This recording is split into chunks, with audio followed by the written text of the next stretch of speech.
वो ये कि 525 to 498 में इसने जो है वो 484 में पहली दफा जीता। ये कंपटीशन जो हुआ करते थे, और ओरेस्टाई जो इसमें जीता था इसने 458 में। आर्केक और क्लासिकल एज का यही एक बंधन जी स्काइलस। तो बहरहाल जी स्काइलस स्लाइड की एक तो ओरेस्टाई 458 फर्स्ट विनर जब हुआ ये इन कॉम्पिटिशन्स में जो हुआ करते थे वहां पे, वो ये है।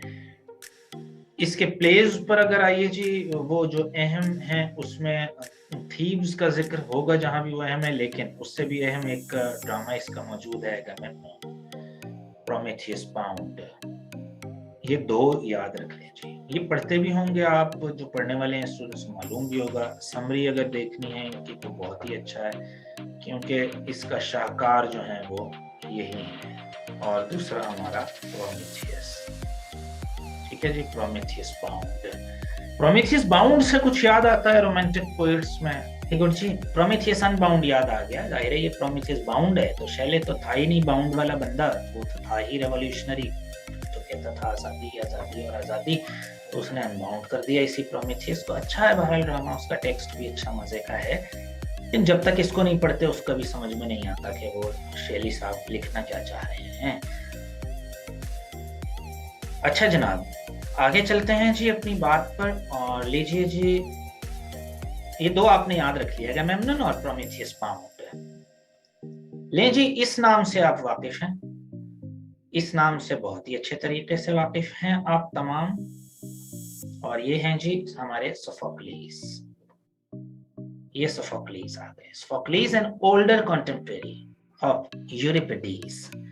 यूरिपिडीज से भी मतलब ज्यादा बड़ा है ये, पढ़ेंगे यूरिपिडीज, ना कि यूरिपाइडीज या यूरी कुछ भी और जो आपके जहन में आ रहा होगा, यूरिपिडीज पढ़ेंगे।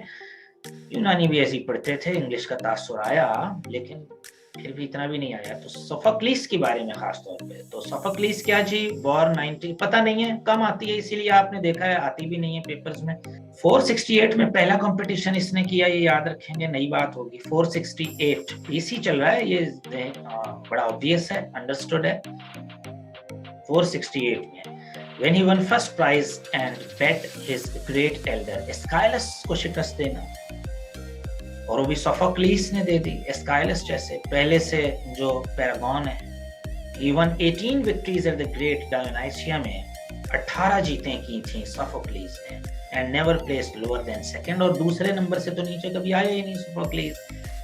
और इसीलिए पसंद था ये, किसको अगर आ जाता है, किसको, किस क्रिटिक को ग्रीक के सबसे ज्यादा पसंद था ग्रीस के, तो वो एरिस्टोटल को ये बहुत पसंद था सोफोक्लीस।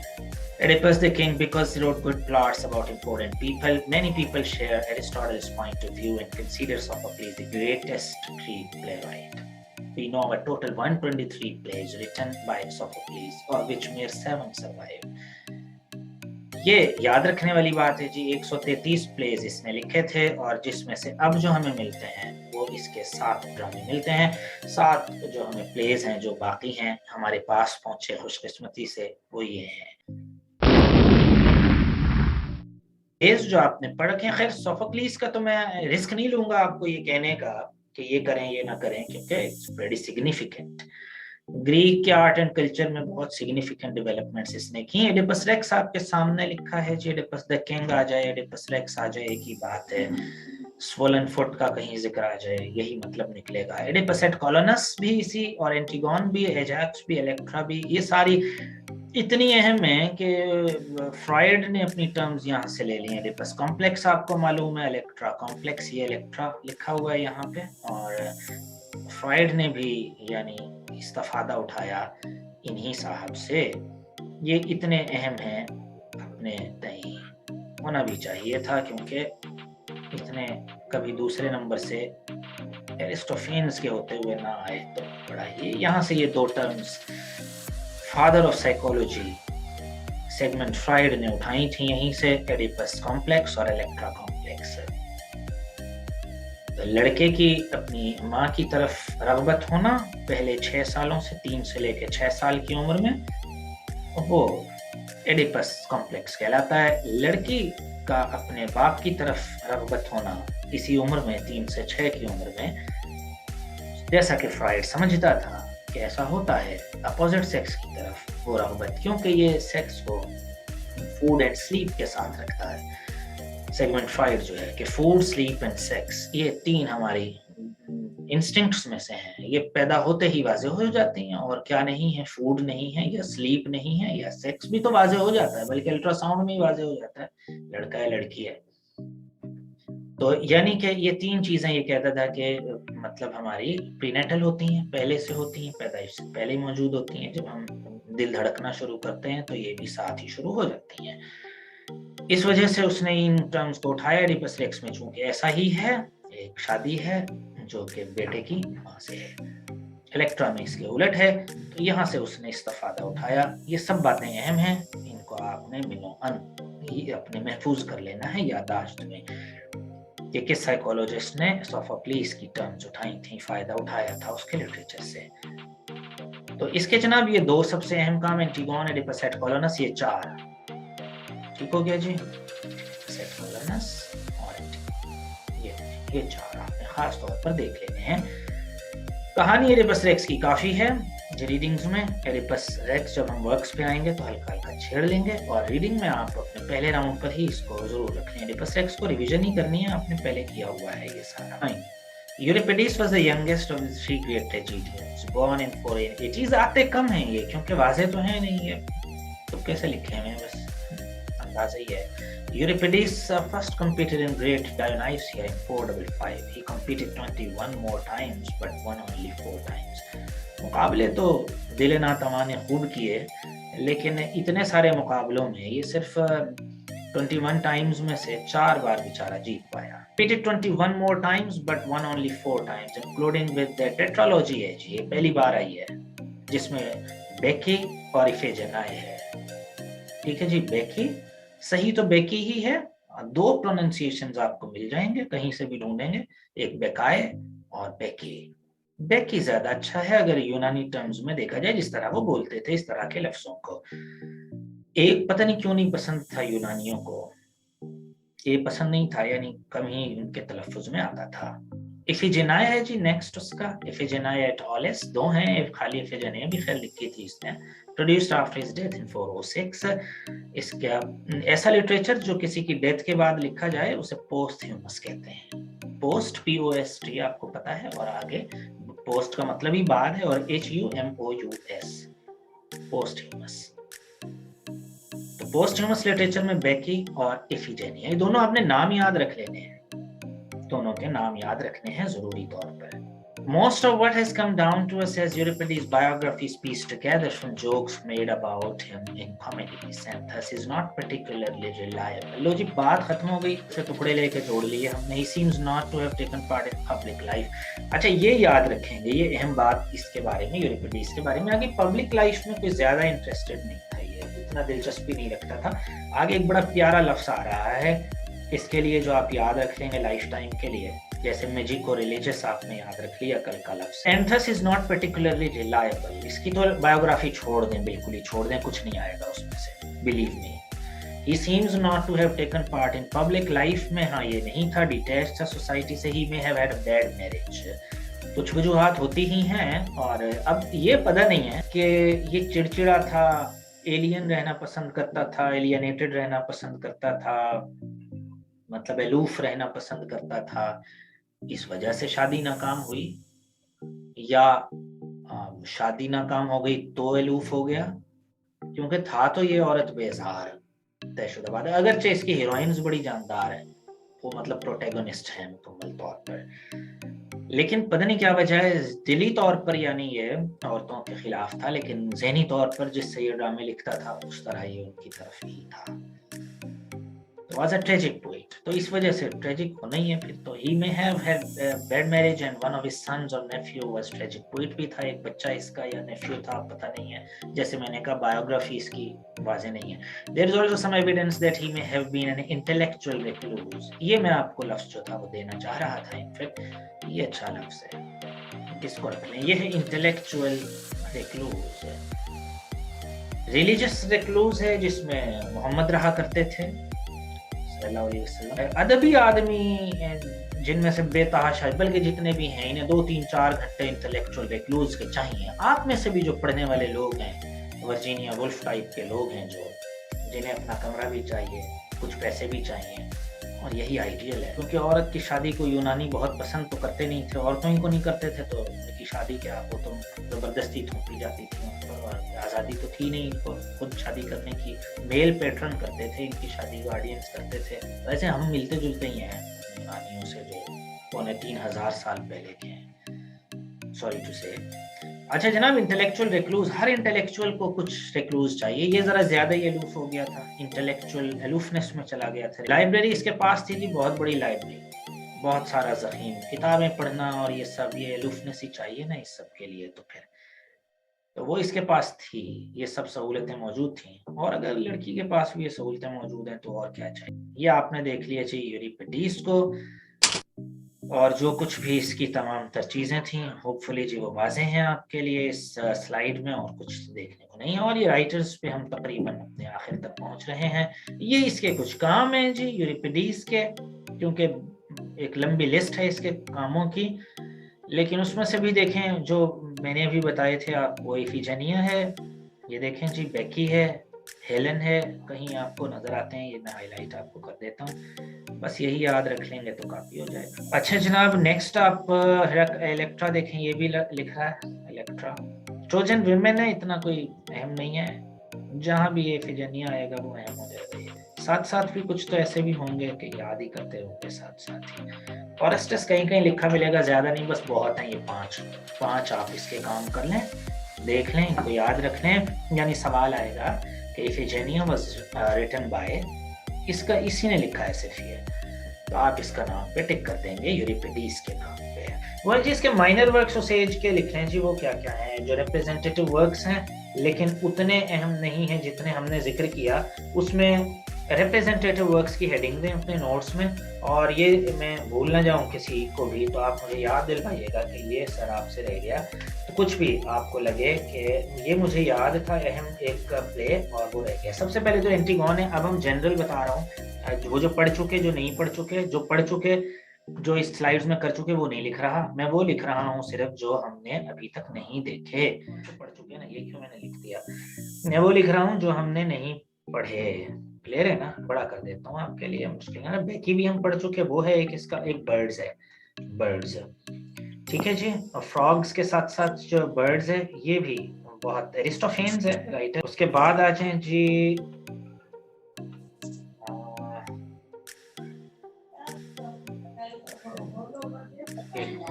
ये ठीक है जी, ये आ गया जी, ओके जी, डिस्कॉलस ये आ गया, और ये भी बहुत अहम है, इसी के हवाले से 317 बीसी में लिखा जा रहा है। 300, ये सामने छोटी स्टोरी भी है इसकी, कहेंगे तो मैं शेयर कर दूंगा, लेकिन पहले आप अपनी आसानी देखिएगा। एरिस्टोफेन्स चल रहा है, फ्रॉग्स देखिए जी, उसी का फ्रॉग्स। लाइसेस्ट्रेटा का जिक्र मैं कर चुका, लिखने की जरूरत नहीं, एरिस्टोफेन्स की कॉमेडी है लाइसेस्ट्रेटा। मेडी का जिक्र कर चुका, यूरिपिडीज का, मेडी का जिक्र कर चुके, यूरिपिडीज का। इडिपस एट कोलोनस जिक्र कर चुके, नहीं लिख रहा। इडिपस द किंग का जिक्र कर चुके, और उसके बाद ओरेस्टाई का जिक्र भी हम कर चुके। एस्काइलस की जो ट्रेजेडी है, ट्रायोलॉजी है, ओरेस्टाई लिख देता हूँ स्पेलिंग की वजह से शायद आप भूल गए, ये भी हम कर चुके हैं, यही अहम है। और आखिरी है प्रोमेथियस बाउंड, प्रोमेथियस बाउंड, ये हम सब मतलब देख चुके हैं। उनके अलावा जो रिप्रेजेंटेटिव वर्क्स हैं ग्रीक एज के, वो ये थे जो हम नाम ले चुके हैं अभी तक के। ये मतलब उतने हम नहीं, लेकिन फिर भी ये 3 नाम आपके सामने आ गए, इनको भी आप देख लेंगे। यानी कि तकरीबन आज के हमने से 12-13 अहम काम ग्रीक एज के कर लिए, 4 बड़े राइटर्स कर लिए। जिम्मे लें एक ओपरा, ये ड्रामा वो खेलते थे, मतलब म्यूजिकल प्ले था ओपरा, इसको देखेंगे। और एक जो नाम आप में से अक्सर ने ही बार बार सुना होगा, वो ये है ड्यूस एक्स मशीना, सुना है ना आप में से कईयों ने।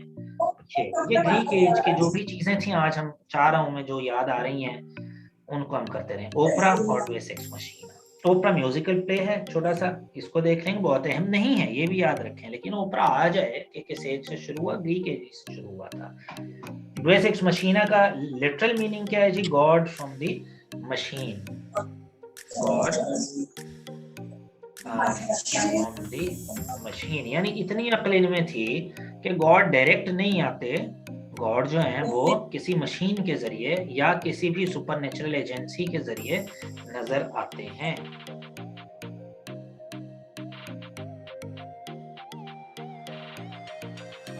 इन this an important text of John Mill का है, ये जेएस मिल्स का है, बहुत ही अहम काम, सब्जुगेशन ऑफ विमेन। अब आप कहेंगे एकदम ही ये अभी कहाँ ग्रीक एज में और कहाँ पे हम 19th सेंचुरी में आ गए अचानक ही उठ के।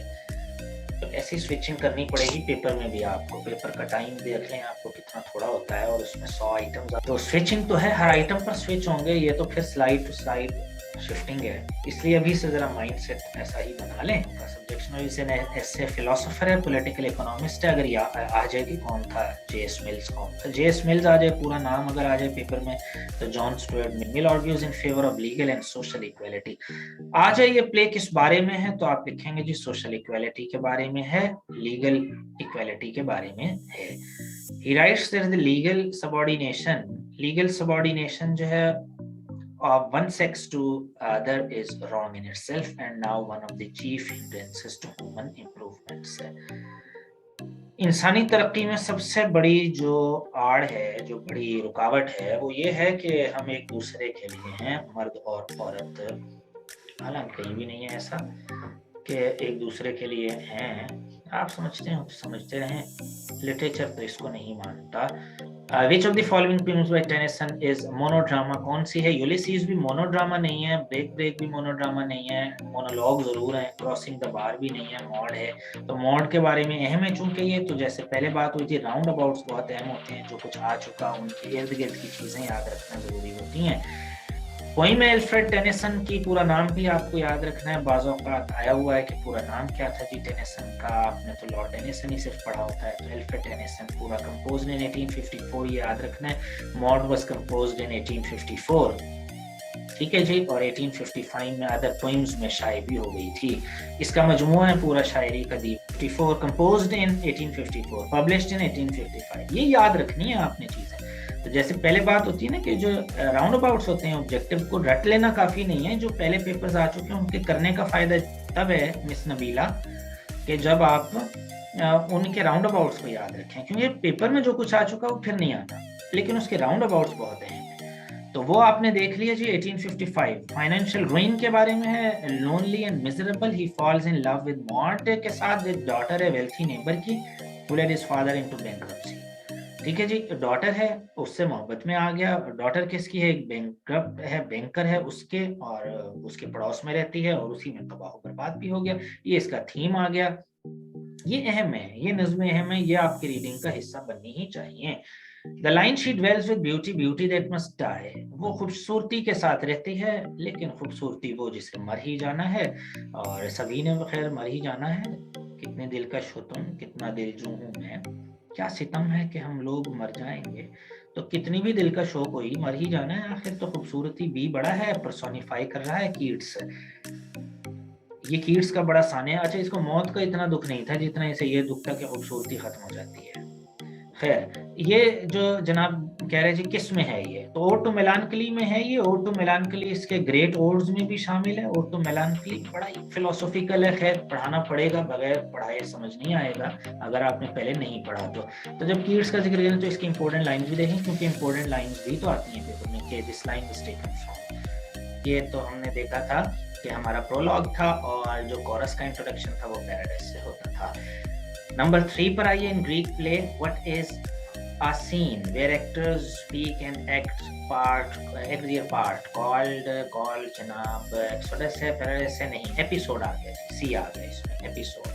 कैरेक्टर्स एपिसोड में प्ले करते थे, और कोरस का जो देखा था हमने वो ओड था, या स्टेसिमन कह लें उसे, जो आपको पसंद हो। In Greek play what choral piece reflects on the actions in each scene, choral ode आ गया जवाब इसका। नेक्स्ट है जी 5th, in a Greek play what is the final scene in the play that tells the. Greek play में final scene जो है वो क्या हुआ करता था। गालिबन ऐसे है कुछ, एक्सोडस जवाब है इसका, फाइनल सीन एक्सोडस, ज़ाहिर है हिजरत आपने मतलब भी बता दिया था रुखसार ने गालिबन।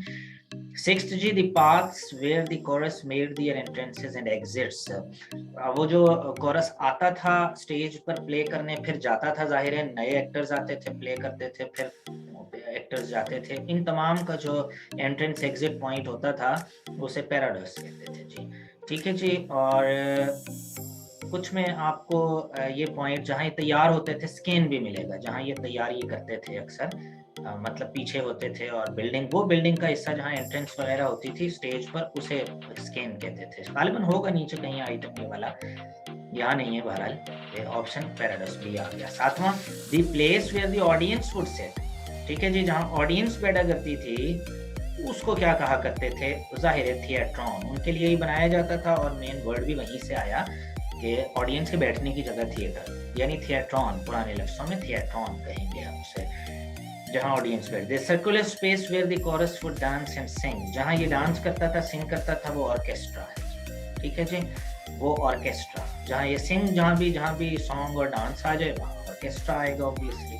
9 जी, Greek plays were performed for social occasions, all Greek plays were perform for special occasions, जिन्हें हम कहते थे फेस्टिवल्स, आज भी फेस्टिवल्स ही कहते हैं स्पेशल ओकेजन्स को, मेलों को, त्योहारों को, वो फेस्टिवल्स थे। The building behind the stage where actors could make their entrances, वो बिल्डिंग और उसके पीछे जहाँ एक्टर्स वगैरह जाते थे स्टेज के फारिग होके, फिर आना होता था चेंज वगैरह, अब तो हम ग्रीन रूम उसे कहते हैं, पहले स्कैन कहते थे, SKENE स्कैन।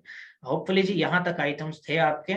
ये सिटी डायोनाइसिया है जी, Great Dionysia connection is unstable, जाने क्यों, ऑल्सो कॉल्ड सिटी डायोनाइसिया और ancient dramatic festival in which tragedy, comedy and satyric drama originated.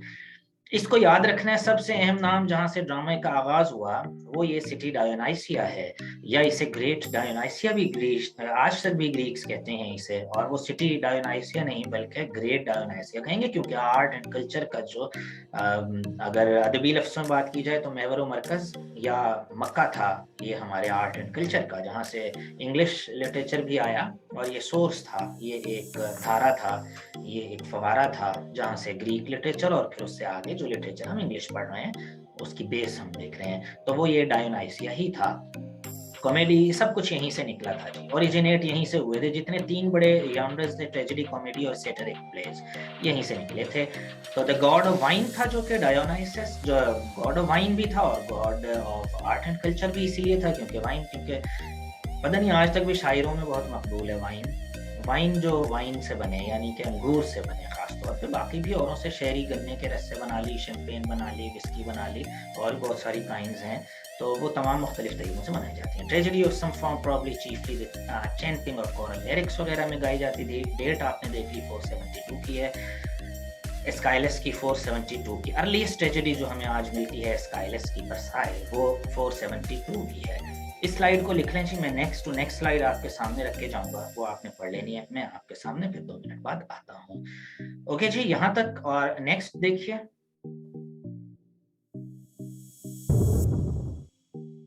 ये हमारा सिटी ऑफ डायोनाइसिया की तस्वीर है। इतना भी भोला ना समझो उन लोगों को, देखिए जरा तस्वीर पर गौर कीजिए डायोनाइसिया के लोगों की, कि किस कदर तरक्की याफ्ता ये लोग थे, किस तरह के थिएट्रॉन्स बनाए करते थे। थिएटर को कभी अलग से रखेंगे, छोटा सा 2 मिनट का है उस पर, कल भी मैंने भेजा था, खैर आप चेक कर लें उसके जो पार्ट्स होते थे थिएट्रॉन के, वो क्या क्या होते थे। ये स्लाइड है जी जो आपके लिए शेयर हो रही है, इसको आपने देखना है। हेरेकल्स जी, इसका एक कल्चर, डायोनाइसिस पढ़ लिया आपने कल्चर में, ग्रीक कल्चर में पहली बार डायोनाइसिस आ गई जी, जो सिटी है हमारा डायोनाइसिस, गॉड के लिए, जहां पर वही मैजिको रिलीजियस एक्टिविटीज थी, कल नया लफ्ज जो अच्छा लगा, मैजिको रिलीजियस एक्टिविटीज थी, जो यूनान में भी कहा ही जाता है। यूनान में सबसे पहले कहा गया था कि खुदा अंधेरे में मौजूद होता है, दिन में नजर नहीं आता। तो उसके बाद फिर जब रोशनियां भी इन्होंने खुद कर ली, रात को आग जला के कर ली, पत्थर मार के कर ली, तो फिर भी नहीं नजर आया, तो फिर कहा जाने लगा यूनान में कि गॉड जो है वो पहाड़ों पर होता है, और फिर ओलंपिया पर चढ़ गए, वहां शमें जलाने लगे। जब वहां चढ़ गए तो वहां भी इन्हें नहीं मिला यूनानियों को, उसके बाद इन्होंने कहा जी गॉड जो है वो आसमानों पर होता है। फिर किसी ने सोचा कि यार आसमानों पर अगर कहें तो कभी ना कभी हम जब पहाड़ पर पहुंच गए, अंधेरों में पहुंच गए, समुद्रों की तह में भी पहुंच गए, इन्हों की ही पहली कोशिशें थी ना सारी ये, मेडिटेरेनियन तक ये पहुंचे। उसके बाद इन्होंने कहा वहां भी कभी पहुंच जाएगा इंसान। तो बहुत हकीम ने, किसी ने कहा, प्लेटो ने बात शुरू की कि खुदा कहीं भी नहीं है, खुदा तुम्हारे अंदर मौजूद है। यानी ये लोग सबसे पहले जानते थे कि इंसान अपने अंदर नहीं पहुंच सकता, अपने अंदर खुद शनासी खुदा शनासी है। और फिर इस तरह की बातें इन्होंने शुरू की, यानी आप पहुंच ही नहीं सकते, कहने का मकसद इनका ये था। लेकिन सबसे पहले जो रिलीजन की बुनियाद डाली, क्रिश्चियनिटी से भी पहले, अब ये तो हम ईसा से पहले की बातें पढ़ रहे हैं सारे, ये देखें बिफोर क्राइस्ट है, ये तो बिफोर करंट एरा है, यानी करंट एरा जो करंट कैलेंडर चल रहा है, यानी जो जॉर्जियन कैलेंडर हमारा जो अब चल रहा है, ईसा की वफात को अब कमोबेश 2022 साल हुआ, चाहते हैं ईसवी से ही शुरू हुआ ना, ईसा के 36 साल बाद ईसा की पैदाइश के शुरू हुआ ये कैलेंडर। तो ये तो उससे भी पहले की बात, और रिलीजन की बात कर रहे हैं, गॉड की बात कर रहे हैं, फेस्टिवल्स हैं, रिलीजियस एक्टिविटीज हैं, सब कुछ है यहाँ, देख लें आप, सामने है आपके। तो ये किसी किताब से यानी इन्होंने नहीं शुरू किया। हो सकता है इनके इलाके का अपना कोई पैगंबर हो, क्योंकि हर इलाके का अपना एक पैगंबर था। बहुत सारे शवाहिद हैं और इन्होंने जिक्र भी किया है, और सोफोक्लिस ने जिक्र किया है एक प्रॉफिट का, अपने ब्लाइंड प्रॉफिट का। नाम लिखते हैं चैट बॉक्स में, याद आ रहा होगा आपको, ब्लाइंड पोइट का नाम बहुत ही मशहूर है, सबको याद आ जाना चाहिए। अच्छा जनाब, हम चल रहे थे पेरिकल्स पर, हम ग्रीक कल्चर में, पहले डायोनाइसस आ गया, ग्रीक कल्चर का पहला बेस, अगली बात पेरिकल्स। ये बहुत बड़ा नाम, Pericles, the so called golden age of Athenian culture flourished under the leadership of Pericles. याद रखना है कि ग्रीक कल्चर को जो पेट्रन मिला सबसे बड़ा, वो पेट्रन पेरिकल्स था, ये याद रख लेंगे। सबसे बड़ा पेट्रन उस वक्त का Greek art and culture and drama का वो पेरिकल्स है। Brilliant general orator, patron of arts and politician भी था, the first citizen of democratic Athens. जमहूरी एथेंस का सबसे बड़ा शहरी, पहला शहरी वो पेरिकल्स है, बादशाह भी है, शहरी भी है, यानी डेमोक्रेट है, उन जिले इलाही की तरह नहीं है जो अलग थलग रहा करते थे, ये याद रख लेंगे। अब हम जो पिलर्स हैं ग्रीक आर्ट एंड कल्चर के, उसमें डायोनाइसस गॉड खुद, और फिर पेरिकल्स, ये पेरिकल्स साहब हैं। और हाँ, याद आया मुझे कि इनका कभी आखिरी खुतबा भी आप पढ़िए, टाइम मिले तो। ये टाइम मिले जब मैं कहता हूँ, इसका एन मकसद ये लिया करें कि ये आपके पेपर से बहुत रेलेवेंट नहीं है, अपने मजे के लिए अगर पढ़ना चाहते हैं तो जरूर पढ़ें, अगर आपकी दिलचस्पी है, क्योंकि वो जो इसका लास्ट सरमन है पेरिकल्स का, वो भी क्या खूबसूरत है। और इसमें इसने जिक्र किया है कि हम सब, यानी जो भी ग्रीशियन है, वो हेलास की औलादे हैं, हम हेलास को मानते हैं, हम हेलास हमारा जद्द-ए-अमजद है, ये इसने आखिरी खुतबे में कहा था। और इसीलिए तो इस सरजमीन को हेलेनिज्म, जो भी इस लिटरेचर से निकला उसे हेलेनिज्म कहते हैं। खैर आगे चलाता हूँ, क्योंकि मेरी तो एक दफ़ा जब स्विच ऑन हो जाए तो फिर मुश्किल होता है कि रोका जाए, रोकना चाहिए, फोकस्ड होना चाहिए। अच्छा जनाब, ये देखें जी, एक वॉर जो उस ज़माने की है, ये आपके सामने आ गई, पेलोपोनेशियन वॉर, बहुत अहम है, पेलोपोनेशियन याद रखेंगे आप। एंशिएंट ग्रीस, एथेंस और स्पार्टा, लड़नी चाहिए नहीं थी, बनती नहीं थी लड़ाई, खैर कभी नहीं बनती थी कि ये दो तरक्की याफ्ता जो शहर हैं, शहर ही थे, स्टेट तो हम इन्हें नहीं कह सकते, एथेंस को और स्पार्टा को, लेकिन ये थी एथेंस और स्पार्टा, इन्हीं के दरमियान लड़ाई हो गई, यानी एथेंस और स्पार्टा में लड़ाई हो गई, दोनों ही तरक्की याफ्ता। और हैरानी की जो बात है कि मिलिट्री आर्ट्स में स्पार्टा इनसे बेहतर निकल आया, आर्ट एंड कल्चर में तो एथेंस है, लेकिन फिर एटिका था, फिर स्पार्टा था, जो बाद में मिक्स हुए ये सारे। लेकिन अब जनाब मिलिट्री कंकर जो थी वो किसके हाथ आई, वो आई स्पार्टा, मिलिट्री विक्टोरियस ये रहे स्पार्टा वाले। द टू मोस्ट पावरफुल उस वक्त की सिटी स्टेट्स थी एंशिएंट ग्रीस में, 431 to 405, यानी 26 साल, 431 से 405 तक। ये उल्टा ना समझ लीजिएगा कि कहीं आप ये सोचें मैंने गलत लिख दिया, 405 से नहीं, ये उल्टा ही तो चलते हैं।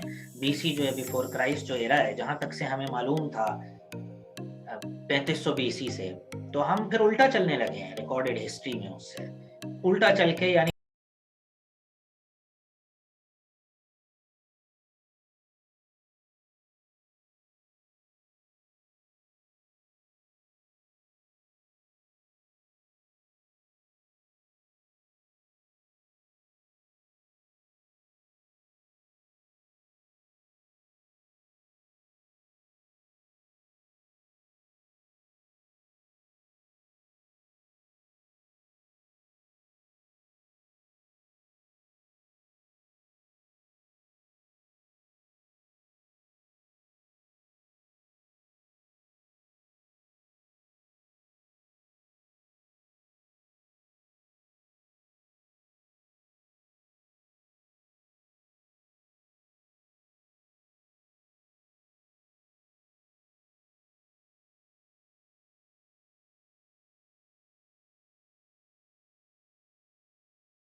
कर लिया होगा अब तक मौजूद है, इनके दरमियान लड़ाई है। Greek women in ancient times हमारी शायद आखिरी स्लाइड हो, women in the ancient Greek. अब हमने जो टॉपिक्स, उसमें एक वॉर देख ली, उसमें हमने पेरिकल्स देख लिया, डायनोसाइसिस देख लिया जी, और उसके बाद विमेन उस वक्त की। Greece world had few rights in comparison to male citizens.